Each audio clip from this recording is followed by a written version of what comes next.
great pleasure to be here. Thank you so much. We started late, so we're going to go straight to business. I want to start with you, Ram. Death in the Air. Already, I'm feeling an Agatha Christie vibe. Clearly, that inspiration is there. But take us inside what it was that actually triggered you first to begin writing this novel.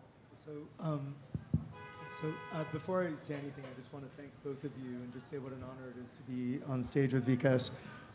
As a debut novelist, it's just an absolute dream. I loved your book, and I just hope you're not too disappointed to be up here with me. Sure, of course. So I would say that Death in the Air started with something that my father said to me once. My father was born in India but grew up mostly in the UK. And he just said that he thought that the West was just obsessed with making India look inferior and making India look bad.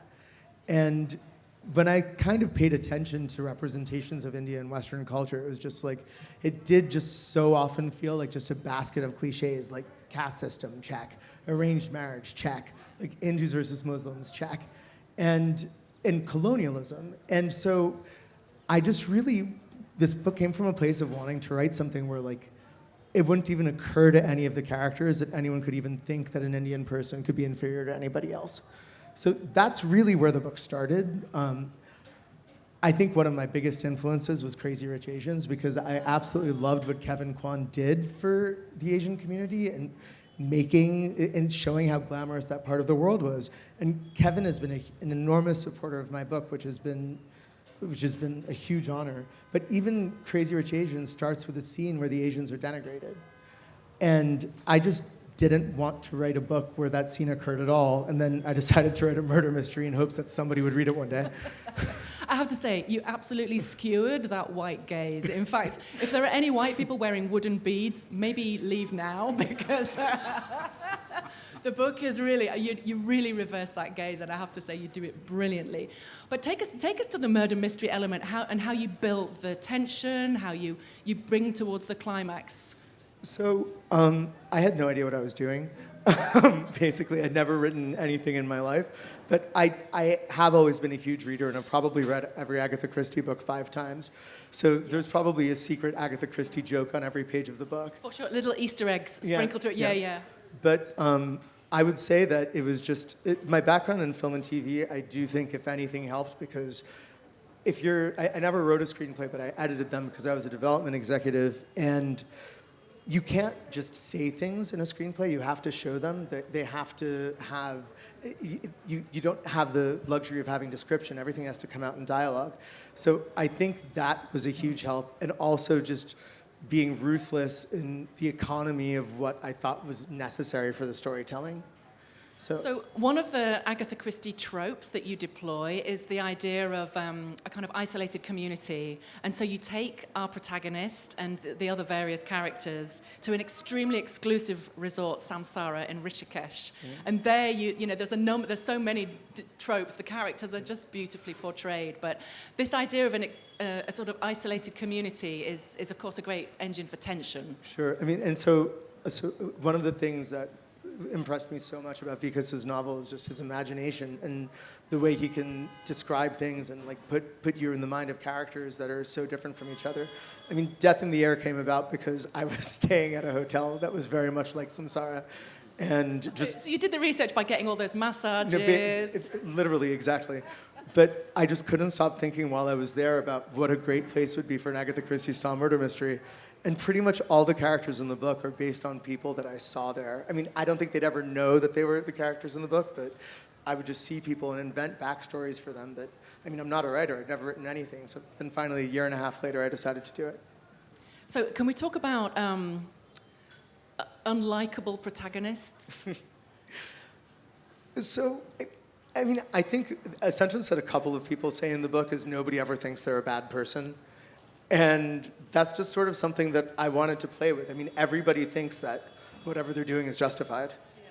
So I don't think I deliberately made everybody as unlikable as people seem to think they were. But I mean, yeah. You know, because we're still drawn along. But, you know, and obviously we can't give away any twists. Yep. But, I mean, I love the sort of shadiness of being in the company of characters that you're just thinking, wait a minute, what's... Well, I mean, everyone is shady. I mean, particularly, I think there's a sentence in the book that spas are filled with the shadiest people. And so, I mean, and the richer the people are, the shadier they're going to be. So, talking of not necessarily, well, you've described, let's call her Devi, the character, Vikas Swarup, of course, you all know him. The new book is The Seven Lives, The Girl with the Seven Lives. Thank you, I really should have, that was like the baseline. The Girl with the Seven Lives, we'll call her Devi. And you described her in an interview as not automatically lovable. Tell me more about her. Yes, so basically, in a sense, The Girl with the Seven Lives returns to the territory that I had covered in Slumdog Millionaire, my first book, my debut novel. Except there are two differences. One, the protagonist of Slumdog Millionaire was Ram Mohammed Thomas, not Jamal Malik, because that was in the film, but in the book it was Ram Mohammed Thomas. And he was a very lovable character, you know, with a very strong moral compass. He knows exactly what's the right thing to do, and he does the right thing. In The Girl with the Seven Lives, I have the territory is the same, in the sense it's the story of the underclass, and there is a dual element in the sense, in the first book it was the quiz show and then the backstory of his life. In this one, it's the backstory of her life, and then her life is being put up for an online auction by a masked gunman.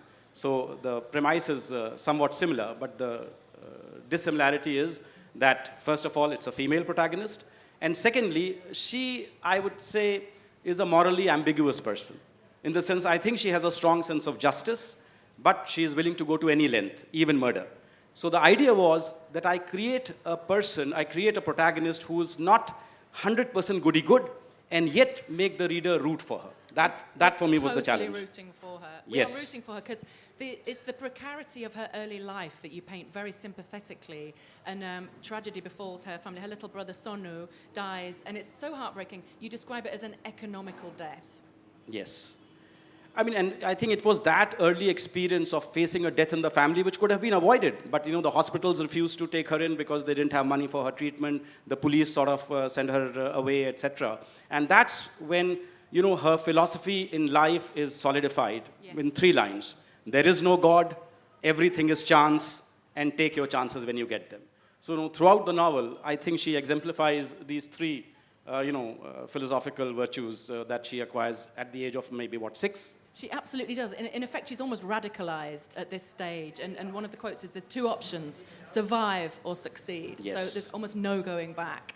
I loved her irreverence. One of the chapters, and there's a fantastic nod here, the god of big things, to the godman culture. And she's extremely irreverent, really skewers that. Tell us about that aspect. Yes, so basically, in this book, because the title is The Girl with the Seven Lives, so she actually goes through 7, I wouldn't call it reincarnations because you have to be dead to be reincarnated, but I would call them reinventions. Every few years she has had to reinvent herself. So she starts off as Devi, the name her mother gave her, although everybody calls her Munni. And then she becomes Deepa. From Deepa she becomes a Muslim Deba. From Deba she goes off to a Godman's ashram and becomes Dasmeet in Punjab. From there she goes off to Kerala and becomes Deepthi. From there, she goes off to Goa and becomes Diana, a Christian nurse. And finally, she ends up in Mumbai with the name Dolly, which is, I would say, very anodyne kind of a thing. You know, it can fit any situation. So the chapter in Punjab, I was really, intrigued by this whole godman culture there. Because in Punjab alone, I believe there are 3,000 deras. And these deras are by godmen who promise their devotees that, you come to us, we have a clearer bandwidth to God, and plus you don't have to go through all those other rituals, etc., that the other, that the normal religion forces you to go through. You just come through me. I am your living God, and I'll basically grant you whatever you want. And do not come to me for small things, because I am the God of big things. So in a way, I was skewering this whole godman culture. And the inspirations were really the godmen who have got into trouble in India, and there are so many of them. Ram Rahim, there is Rampal, there is Asaram. I mean, all these godmen who promised the world to their devotees and eventually turned out to be petty rapists. Yeah. It's a very picaresque novel, almost in the style of Dickens. I know your work has been compared to Dickens in the past because you very sympathetically portray people who are really, really struggling. But I found actually almost wondering whether some of your diplomatic career had seeped in that in a way, it's almost a portrait of India. She travels around, and we get these wonderful snapshots of Kerala, of the Punjab.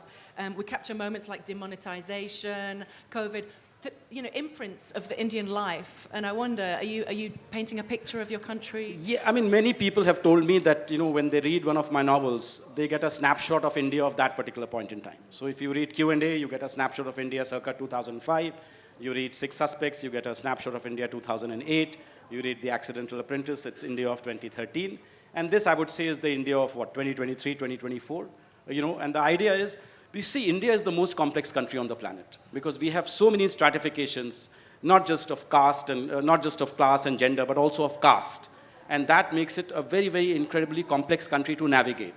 And by having this multi-layered narrative, where there's geographical separation in the sense she's traveling from place to place, and then, in every chapter, she's engaging with a different strata of society also, from the underclass to the upper class to the middle class, that kind of a thing. So the idea is to tap into a little more of the Indian reality than you would through a unidimensional narrative. And it's a hugely ambitious painting, if you like, but shot through with kindness almost at every level. Ram, I want to return to yours. Your work speaks to the experience of Indian origin people returning to India and the sort of conflicts that can involve because you're not foreign, but you also are foreign. Talk a little bit around that, please. So it's funny because that ties in very closely to what Vikas was just saying. I was very aware from the beginning that I was not in a position where I could offer any sort of contemporary view of India. I don't know the country well enough. And that was something that I decided very early on that I wanted to handle as delicately as I could because I didn't think it was my place. But one of the things that I found so important in writing the book, immigration is something that really has only existed in the way it does now for the last 100 years. There's been migration in a much slower way. And it's a wonderful thing to see the world be so much more diverse and to see so many different points of view represented. But there is sort of an amputation from your background and from your history and from family stories. And so my family is from Tamil Nadu in the south of India, and I just had the most wonderful 2 weeks before I got here traveling around Tamil Nadu with my father, doing a temple tour for 2 weeks and going to all these towns where my ancestors had lived and just feeling that, just feeling the places. It really does mean something. It really does mean a tremendous amount. So I wanted in my book maybe to make the experience of India to be quite small because I wanted it to be really just an experience that I knew I could talk about, but I wanted sort of the diaspora experience to be larger. Yeah. And of course, we all understand that fiction is fiction, but fiction does come from the writer, and people always speculate. So Ram, I want to come to you first. This is your first novel. It's an exposing experience, isn't it? How are you finding it? There's so much I would have done differently.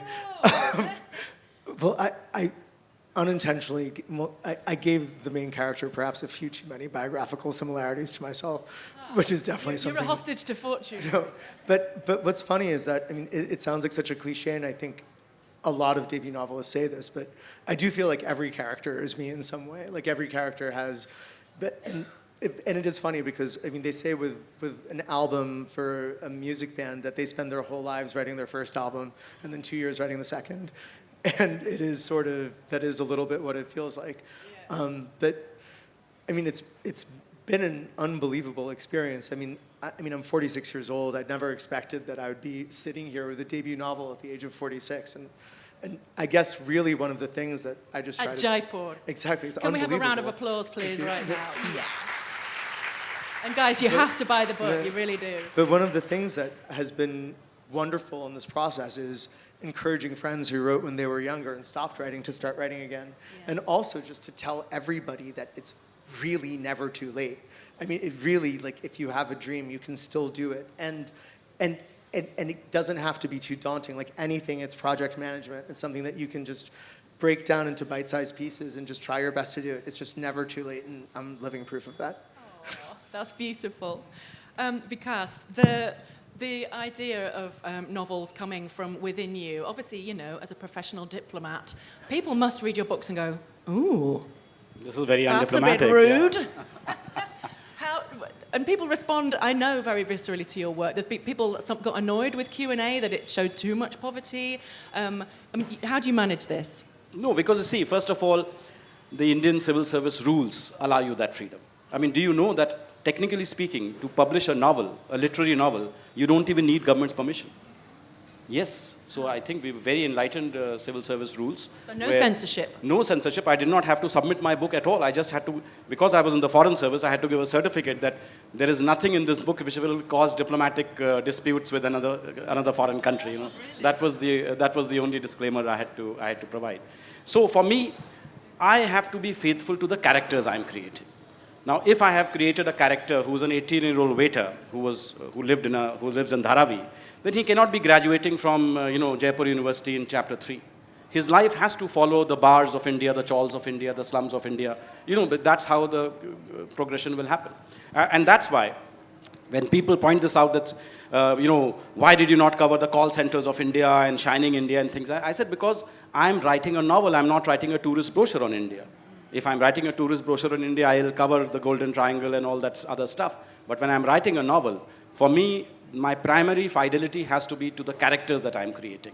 And whether the character arcs that I'm creating, resonate as being true in the minds of readers. Because the reader will say, this is nonsense, I mean, this guy is born in a slum, and then, in chapter 2, he's sitting in a Air India plane flying to New York. I mean, this is not going to happen. This does not happen in real life.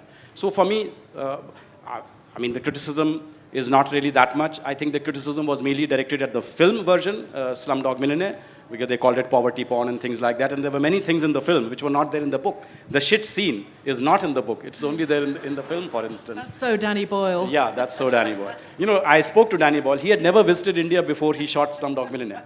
And I said, what fascinated you about? He says, my God, when the plane was landing at Santa Cruz, I saw these millions of blue tarpaulins, and my mind was blown. I said, I have to capture this. This is so cinematic, For him, that was the moment of brilliance. So you don't feel inhibited in any way? No. What audience, though? What audience do you have in mind? When you're there in the creative act, which audience do you imagine? Yeah, many people ask me, like, my first book has now gone into 47 languages. So people say that, when you're writing, are you thinking of what the reader in Holland will think, what the reader in Vietnam will think? And I say, no. I write as an Indian for Indians, as an insider for insiders. Because that's the only way, a foreigner will pick up the book. And I did not understand this till I went on my first book tour to Australia. And there a middle-aged woman walked up to me and said, Mr. Swarup, your book gave us such a window into the culture of India. And I was zapped because when I was writing this, the last thing on my mind was I'm giving somebody a peek into Indian culture. I was writing as an Indian for Indians. But that's when I realized that, there is no such thing as a global novel. It is always a local novel which has gone global because the themes in that novel resonate with readers across the world. Absolutely. But with global themes, the themes of, the individual... Yes, I mean, for instance, the first book, the theme was the underdog winning. Now, that's a universal theme, whether you are in Argentina or you are in Ahmedabad. It's the same theme, the underdog winning is a common theme that resonates everywhere. So similarly, in the latest book, resilience and reinvention are themes that resonate all across the world. And I'm interested, and this is particularly true of cinema also, there's been a global theme, perhaps, you remember the movie Parasite, about eat the rich. There's a very eat the rich theme, and particularly you work with class, but also in yours, there's a sense that, that the rich are a little bit disgusting, the super rich are super disgusting, and there's a lot of Cartier watches, and tell us how you're painting these people. Well, so it's funny because I think in a lot of ways my novel is the opposite of the way Vikas just described his, because I think my novel is based on a lot of people who don't have a local that they can call a local anymore. It's a lot of people who just sort of grew up from place to place and don't necessarily belong anywhere. I mean, I have American and French and soon-to-be British passports, but my parents were born in India. So it's just like when people ask where I'm from, I don't really know what to answer. What do you say? I say I live in London.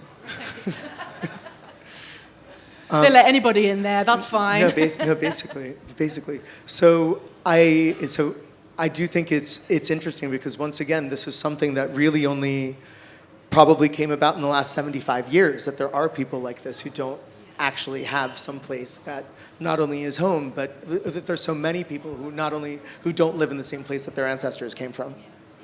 So we've touched on some themes. I want to talk about technique. Ram, can we stay with you?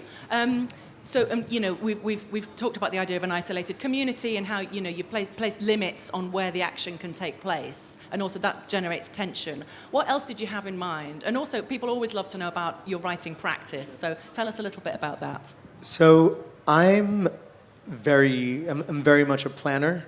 I don't think that I'm somebody who could ever just sit in front of a blank screen and start writing. I think my mind would go blank. I just wouldn't know what to do. So I start with a very, very, very detailed outline. So, and because the nice thing about writing an outline like that is like you don't have to worry about words in a sentence. You know they're not going to be the words that you end up using. So you can just write sentence fragments. You can just write ideas and whatever else.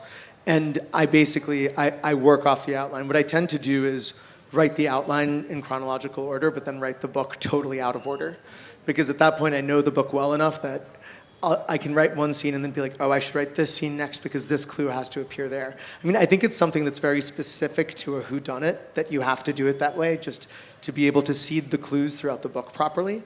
But at the same time, I kind of think a whodunit is the only sort of book I could ever write. Why? Because I don't know that I just don't know that I would feel like I had anything to say if I didn't have a plot to hang it around. Okay, that's really interesting. So that's the plot is the vehicle, and you fill it with the meaning. And did you? I mean, you have a sort of cinematic background. Do you storyboard it, like literally post-it notes? I have storyboarded parts of it, but it really, like, if you read my outline, it just breaks down scene by scene. Mm-hmm. So, and what was funny, I reread the outline pretty late in the process, and it stuck about 80%, which I mean, there were some things that moved around, but I was kind of surprised by how much it stuck, honestly. Uh-huh. But and Vikas, what's your working process? No, for me, structure is very important. All 4 of my novels are very tightly structured because, I mean, this thing that you sit in front of a blank screen and just start typing something, stream of consciousness and all is fine for those modern novels, which you can end wherever you want without any resolution. But if you're writing a novel which has a strong resolution and you want to give a payoff to the reader at the end, a surprise, then you have to embed that surprise very carefully, and that's why structure becomes very important. So technically, you're very brilliant at this, and I've noticed that you abide by numeric structures. So there's a strong numeric theme. So Q&A had 13 questions. Yes. Then you had 6 suspects. Then you have 7 tests. Yeah, exactly. And then, of course, 7 lives. And then 7 lives. So yeah, I mean, people have asked me why 7. I said, well, because 9 would have made it a cat, and I'm a cat lover. I didn't want it to be my protagonist to be identified with a cat. 5, the novel would have been too thin. 6 doesn't. I mean, 7 has a ring to it, isn't it? Yeah. Why do we have the 7 wonders of the world? The 7 habits of highly effective people. So I think there is something talismanic about the numeral 7. Although I'm not a believer in numerology, but 7 to me felt just right. You are a wonder of the world, because really, honestly, the structure is so tight, and the tension just builds and builds and builds. I really loved her as a character. I want to come to questions shortly, but if there are any questions just now, would you like to raise your hand? Do we have mic runners ready? We have one question yes, already. because I'm not sure if our end time is the end time that's here. It is. I wasn't sure if it was going to... Okay, good. There is a very excited person here, though, with a question, so let's... We have mics.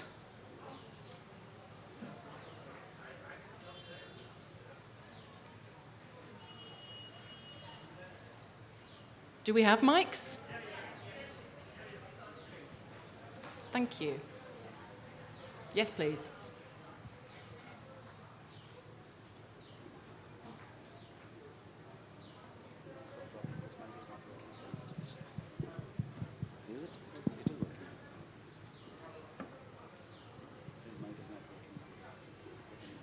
Okay, here we go.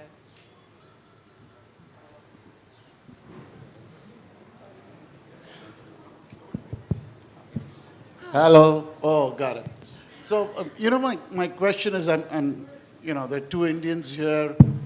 One, who has a Tamil heritage, lived in London.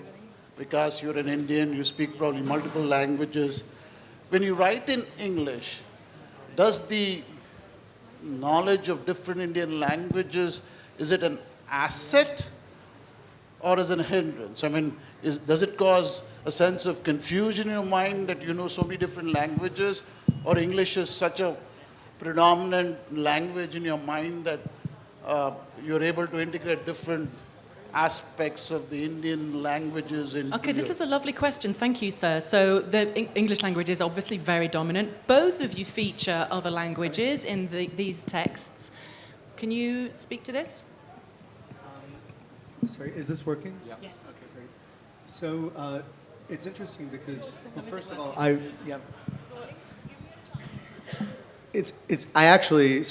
I lived in France for a lot of my life, and I actually wrote about a quarter of this book in French before I decided to write it in English. So No biggie. but it's just. But I did end up switching just because I thought that English just has a lot more words than French does. So, but it is interesting because as soon as I started writing in English, I realized that it was much more of a minefield in terms of the characters, in terms of sort of people coming from different places and coming from different countries and having different class backgrounds and different sort of socioeconomic backgrounds. And what I have to say is the only way I got through it was by not thinking about it. And just, my book is very dialogue heavy, like in almost like an unusual way. And I think the only way I got through it was just really by letting any notions in my mind go and like trying to live the characters as much as I could. But it is a very tricky process because you really don't want to get it wrong. And it's something that particularly me as somebody who didn't grow up in India, I wanted to be just very careful and very sensitive about the way my Indian characters spoke. But I love the idea of this question, you know, challenging the assumption of English being the default language, that other languages are so enriching. The English language is bigger because obviously we stole all those other words. I mean, that's the English. You also, Yes. and Yeah, traveling look, around. I think that's a very interesting question because when you are trying to capture the Indian reality, how do you mediate that reality by, you know, which language is best to mediate that reality? And he is absolutely right. I mean, for instance, when Devi is living in the Delhi NCR region, I would imagine 90% of our conversations are mediated through Hindi because that'll be her primary language, that'll be her mother tongue. So I'm actually, and because Hindi is a language, it's my mother tongue, I speak it. So I am imagining the conversation in Hindi and then transliterating it into English.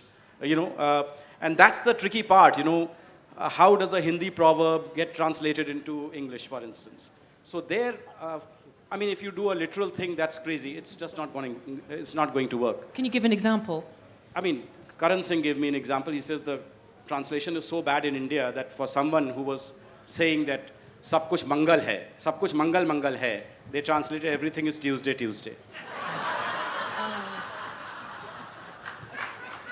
So it doesn't work that way. So basically, what I do is I look for the English equivalent then.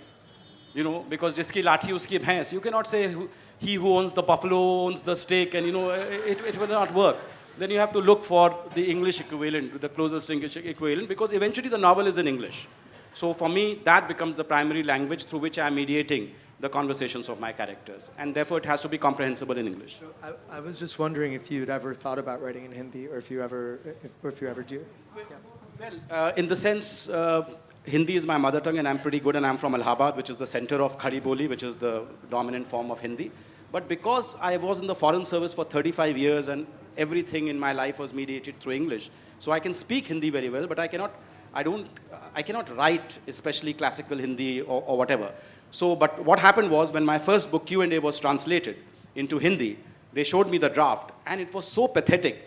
I said, this is a language I know. If it's a bad French or German or Vietnamese, I do not know, but this language I know, so I cannot let this pass. So I actually spent 3 months refining the draft and converting it into, what I felt was the right thing to do. And I was very proud of that. But the problem is typing in Hindi is a pain. With the matras and all that, it's very, very difficult to type in Hindi. And I have writer's cramp, so I cannot write, I type. And typing in Hindi is impossible. Oh, I did not. Now, of course, with Chat GPT and all, you just type in English and say, isko Hindi mein kar do. And they tell it. Thank you for that great question. There's another one here. Gentleman with his hand up at the back. We also welcome questions from women and in particular students, so we'll be coming to you. How challenging is it to close the novel in terms of, since you are writing suspense or something like that, so that's some part of it is through your thoughts, some part probably the publisher knows better kind of a thing in terms of marketing. So I mean, what influences your ability to close the final chapter of your suspense book? How to end. So I don't think I could ever write anything without knowing what the ending was first. Ever. So, and actually, so as I said, when I sort of had the idea, for this book when I was staying at this hotel, but I didn't do anything with it because, as I said, I had never really written anything. And the reason why I did is because about a year later, the final clue popped into my head, which obviously I'm not going to tell all of you. You've got to buy the book. Yeah, but when the final clue popped into my head, I was like, oh no, I think I might actually have to do this now. But I basically, I have to know the ending and I have to work backwards from there. But that's very specific because I write murder mysteries. I mean, it's funny because, I mean, I absolutely venerate Agatha Christie, but about halfway through her career, if you read her biographies, apparently she started writing like 2/3 of the book and then deciding who the most unlikely villain was and then kind of changing it and making that, and you can kind of tell which books those are. So, because you're like, I don't believe that. But I just, for me, it would just be way too stressful to try to do anything without knowing what the ending is. That's very disciplined, and you practice that discipline. Absolutely. I mean, as I told you, my books are structured. So in the structure, the ending comes first, and then you work backwards that, okay, this is how the book will end. And then I think there's only one book in which the ending has changed slightly from what I had originally anticipated, because, you know, some thoughts come to you in the process of writing itself. But 99.9% of the time, you know what the ending is, and then you're working backwards, as Ram also said, because there is a mystery element also in my books, in the sense, you know, I mean, somebody turns out to be, well, again, I don't want to reveal too much, but No, the we can't idea reveal is, yes, too much. yes, exactly. Super ending. But, you know, as a human being, the relationship with your protagonists is very intense, it's very intimate. And, you know, we're putting them in difficult places, and it's actually hard to stick to that rigorous discipline of I knowing think, where you have to be. Absolutely, and that's why, you know, my definition of writer's block is not that you have no ideas. My definition of writer's block is your characters are refusing to follow your dictates. Because those characters have become people now, and they are speaking to you and say, sorry, Mr. Swarup, I'm not going to marry this person. That's not who I am. And you better take a step back and rethink your plot again. I can absolutely imagine Devi saying that. Yeah, I'm sure she would be very defiant I'm sure Ram. with you. No, absolutely. But that's really kind of the most fun part of the process, but also the most disconcerting one. So what I always say is when you're writing a book, you're literally going crazy. Like, you literally have voices in your head talking to each other. And it's just a very odd experience because they really do, in a really beautiful way, take on a life of their own. And it's actually hard to get those voices out. The book's gone, and especially because, these voices come to me late at night, and my wife says you were muttering in your sleep and things like that. Poor Aparna, what you suffer. I'm aware that we have other questions. Please, our friends at the front here. Good morning, sir. Good morning, ma'am. This is Ishani Shrivastava from the Sunbeam English School, Varanasi. Sir, my question is to you, Vikas, sir. Sir, we all know that you were in the diplomatic career and you worked as a foreign diplomat. And we are aware that career path is a place where you have a lot of burden on your shoulder and a very hectic place to work. So how did this passion or thought to work in this writing and write down your first novel came to you? Yeah. So basically, there is a difference between a diplomat and a writer. A diplomat, the best definition of a diplomat is someone who can tell you to go to hell in such a way that you actually look forward to the trip. But a writer has to tell it as he sees it, without pulling any punches. So a writer cannot be tactful and diplomatic. A writer has to be very blunt and in your face. So that's the first difference. And the second difference is a diplomat is supposed to work in the shadows, behind the scenes, allow the ministers to take the credit for whatever is happening. Whereas writers now have to be at JLF and start presenting their work and things like that. They have to be very much in the public eye. So for me, the trick was I had to compartmentalize. That look, when I'm the writer, then I'm the writer. But when I'm the diplomat, I am the diplomat. And mainly, I was a diplomat. This writing thing was just a passion that I was pursuing on the side. And that is why I call myself a weekend writer, because that was the only time when I could say, this is my space, and I can do whatever with it, because I'm not one of those writers, where you get 10 minutes and you jot down something. I can only write when I have a clear horizon, which means my phone is not ringing, I have no deadline pressures, I don't have an official report to send and things like that. And that is only possible, that used to be only possible on weekends. So mainly I used to write on weekends. I would do my research, over the weekdays and then write mainly on the weekends. And the compartmentalization is important. And it was because of that compartmentalization that this novel has come out after 11 years. Because, I was the official spokesman, then I was High Commissioner to Canada. I thought I would get my weekends free in Canada, but I did not contend with the Indian community in Canada. Sonu's birthday and Holi and Diwali, everything was on a weekend there. So every weekend I was busy catering to the community. And that's why, I just did not find the time and space to create something. Only when I retired in 2021 that I said, okay, I don't have a government job any longer. I don't have a government deadline any longer. I can start creating, and that's when this new novel came out. I think writing quickly is overrated anyway, because the rest of your life informs your writing, right? How do you find it? So I actually had a quick follow-up question for you, which was, I was wondering if at any point in your career you did take extended periods of time off to work on your writing when you were about to finish a draft? Never, not a single day off, not one day off. And that's why, when Q&A was submitted to my publishers, they were offering me a 2-book deal. And my agent said, you want a 2-book deal or you want a 1-book deal? I said, no, I will not take a 2-book deal because they will ask me to produce the next book within 2 years and I'm in a government job. I will not be able to honor that deadline. So then they said, okay, we remove the deadline. You can submit your next book in 100 years. Then I said, okay, then some pressure is good pressure because if I don't do a 2-book deal, I may not write the second book. But this way, at least, there will be some pressure on me to write the second book at my own pace, in my own time. Yeah. So what I would say is that when you're writing your first book, the overwhelming feeling you have all day, every day in your head is futility. It's just, everybody tries to do this, nobody succeeds. Nobody's ever gonna read this, it's never gonna get published. And you really just have to fight through it. And I was fortunate enough to be in the situation where I had taken time off to be able to write the book. And so I threw everything at it. So, I basically worked all night. For whatever reason, this book only wanted to get written at night. So I worked from like 6 p.m. to 6 a.m. every day for about 7 or 8 months. Through the night? It was awful. Oh. Yeah. I remember, there was one day when I was just, I haven't left my apartment in 5 days, I have to do something. And I went to Starbucks and ordered a coffee and I had no voice because I hadn't spoken in so long. So, but it's not, I wouldn't recommend doing it that way.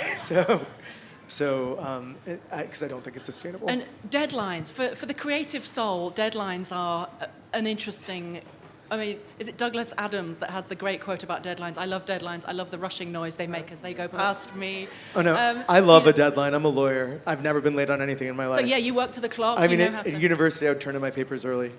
So that's why you can pull an all-nighter. So these are transferable skills, people. It's always worth having a portfolio career. These guys demonstrate that to perfection. Next question, please. Oh, sorry. This one first. Hello, sir. This is Khushi. This is a question to Ram, sir. You refer to people who can't call themselves local. They don't have someone who is local. So, nowadays, we're witnessing that a lot of people are, who live in, let's say, abroad, are trying to figure out what their origin is. Let's say, where do their ancestors belong to? Where do they originally belong? There's a sudden, burst of curiosity in people, to figure out that where their origin is, right? So, is it just, right now that people are suddenly becoming so curious? Why is that so, and have it always been that way? So I think that's a great question, and that's very much what my book is about. It's about the main character coming back to India and really discovering India without having spent much time there. My answer to that question would be, I think largely until about 60 or 70 years ago, everybody lived where their families were from. So I think it is a new phenomenon, because I think it's a new phenomenon for people to live so far away from their families. Because even 100 years ago, if somebody moved that far, it would have been gradual. It would have taken a long time, and it just would have been. It was a lot more rare. So I think it's funny because in my generation, a lot of people who are my age who grew up in the States didn't learn to speak their Indian languages or their local languages very well because assimilation was such an important thing. So, I understand Tamil much better than I speak it. But what I think is wonderful now is, as it's become more accepted and everybody knows this is just the way the world works, people are more in touch with their ancestors, people are more in touch with their native languages and everything else. Vikas, did you want to? No, I think that, Okay. Look, I think, first of all, in the earlier days, tools were not available for you to find your ancestors. I mean, I was posted in South Africa, and I tell you, the Indian community in South Africa was the most isolated Indian community because of apartheid. They came in the 1890s, and then they were stuck in South Africa. They could not go back because the moment they went back, the South African government would have taken them back in. So they were completely cut off from India for like 150 years. And that's why when apartheid was lifted and it became a free society once again, the first thing they did was they said, okay, let's go and discover our roots. And they were completely clueless. For instance, I met a taxi driver, and he said, in Durban, and he says, you know, I'm going to India to search for my roots. And I said, what's your name? He says, my name is Vijay Singh. And I said, where do you think you're from? He says, I think I'm from Chennai. So, you know, I mean, basically people had just no, because their entire knowledge of India was based on the Bollywood films that had been smuggled into South Africa and what they had seen. They had no knowledge of, you know, what modern India was all about. But now I think you have these DNA tests and all kinds of, you know, genealogy tree, which can, you know, subscribe to a website and you can get that. So I think there is a natural curiosity among people to find out where they originally belong to, where they originally come from. And I think that this taps into the normal human curiosity to find out your origin. Curiosity. We've time for one more, and I'm being directed as to who it is. It's you, correct? So, Jain sir. Make it a brilliant one, no pressure. Jain sir, I am from It has to be the most brilliant question We're ever going to end asked. on a high. The most brilliant question ever asked. Okay, let's see. Okay, sir. I am Ananta from Sunbeam English School, Bhagwanpur. And I just want to ask, as being an author of such known book, what are the biggest challenges according to you to get this global recognition out there? I'm sorry, please can you clarify? Being an Indian author, what according to you are the biggest challenges to get global recognition? Being an Indian author, what Are the biggest challenges according to you Biggest to challenges to Challenges. achieve get the global recognition. Why do you want global recognition? You are being an Indian author and you said your book has been published in different languages, it's being global. So what according to you are the biggest challenges over there? No, there's only one challenge. You have to have a world-beating story. If you have a world-beating story which has never been told before, you will have global recognition. But if you have a same hackneyed story which has been told 100 times, then basically the story will be told only in, you know, Jaipur. That's it.